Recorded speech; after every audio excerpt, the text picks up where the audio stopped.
how will your decision on running for president be affected by what others do? For instance, Secretary Clinton, if she gets in the race, and depending on what she does or says, if she goes to Wall Street and comes out very strong against Wall Street, for instance, or if a Senator Warren or somebody like that got in, would that affect your decision to get in or get out? I would not be running, I do politics. Again, people in Vermont understand this. I know the rest of the country does it a little bit differently than other people do. You're looking at somebody who's run in many, many elections. In the House for 16 years, 8 elections. In the Senate, twice, lost some elections. Do you know how many negative ads I've run during all those years? Not one. Never ran a negative ad. So I don't run against people. It's not my desire to trash people. Hillary Clinton is a remarkable woman with an extraordinary history of public service. Wouldn't it not be my job to run against them? It would be my job, if she ran and if I ran, to debate the serious issues facing our country, as intelligent people should be doing in a democracy. And let me say this. Again, this is how I always get myself in trouble. I'm getting my wife nervous already. But we can't have that serious debate if the media doesn't allow it. So I would urge my media friends that instead of political gossip, let us talk about the real issues and respect different points of view. But when 63% of the people in a poll last year didn't know which political parties controlled the House and the Senate, something is wrong with political consciousness in this country. So what we need is civil, intelligent debates on the real issues facing the American people. Not more political gossip of who's winning today and who's losing, who slipped on a banana peel, who said something particularly stupid.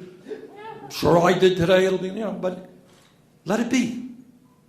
How do we rebuild a crumbling middle class? How do we lead the world in transforming our energy system so we can save the planet from climate change? How do we do with a grotesque level? How do we deal with the grotesque level of income and wealth inequality? Not easy stuff.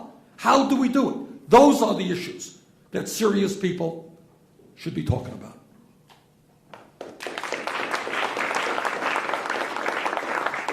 I had read that you were frustrated about the number of times you were asked about Secretary Clinton's emails.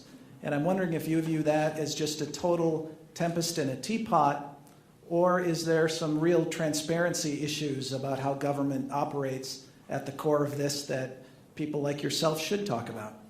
Well, the frustration is that in all the years I've been in Congress, it's true, not one person in the media came up to me and said, Bernie, we have the highest rate of childhood poverty in the industrialized world. What are you going to do about it? Bernie, we have 11% of our people unemployed today. How are you going to put those people back to work? Bernie, are you worried that so few people have so much political power? What are you going to do about that? Those are questions I don't hear very much about.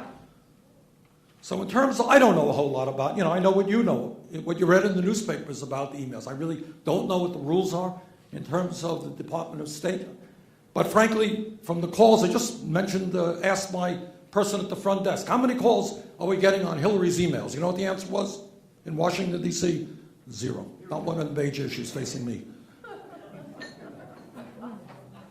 How would you handle the Federal Reserve as president, and what do you think about the push by the Republicans to have the Fed audited? A good, important issue. When I was involved in Dodd-Frank, the major piece of financial legislation, we managed to get an amendment for the first time in the history of the United States passed that didn't audit the Fed in its entirety, but did audit the Fed during the financial crisis. And boy, did we learn a lot. And Bloomberg, by the way, was active in that effort as well. I think they brought forth a lawsuit. But what we found out is that during the financial crisis, $16 trillion in zero or low interest loans was lent out to virtually every financial institution, major financial institution in the United States, and central banks all over the world. $16 trillion, zero or low interest loans in a revolving loan fund. And yet, working families today have to figure out how they're going to pay 7 or 8% interest rates for their kids to go to college. So maybe we should practice low interest loans for working families and not just greedy financial institutions. In terms of auditing the Fed, that is legislation that I was on. Here's an example of strange bedfellows coming together. Ron Paul and I worked together on that legislation, of which we managed to pass some of it in the bill. So the idea of auditing the Fed does make sense to me. Several questions about war and defense, and we're running short of time, so I'll try to combine a few of them, and you can jump in.